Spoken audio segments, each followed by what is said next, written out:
Isang high-value individual ang naaresto ng mga operatiba ng Oton Municipal Police Station matapos ang ikinasang bypass operation sa bayan ng Oton, Iloilo. Ang report mula kay Patrolwoman Lynette Sablon.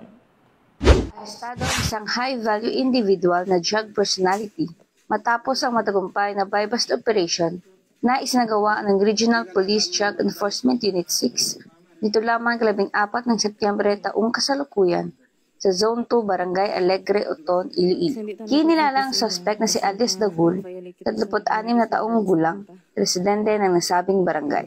Nahuli siya matapos magbenta ng isang sachet na hinihinalang shabu, kapalit ang 14,000 pesos na Markman. Ayon kay Police Major Marvin Villanueva, Deputy Chief RPDO 6 na samsa mula sa pag-iingat ng suspect, ang humigit kumulang 380 gramo na hinihinalang shabu na may standard drug price na tinatayang 2,584,000 pesos. Kabilang din sa mga nakumpiska ang isang sachet na hinalang shabu bilang bypass item, siyam na sachet na hinalang shabu, 2 knot-tied plastic bags na may laman ding shabu, bypass money na 14,000 pesos at iba pang non-drug items.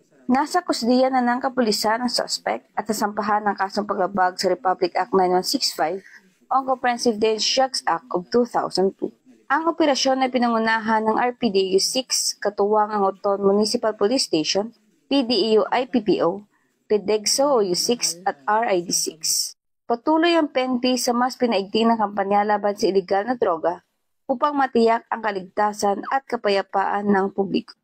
Mula rito sa Western Visayas, ako niyang PNN correspondent, Patrolwoman Lynette Sablon, alagad ng batas sa kataguyod ng Balitang Pulis.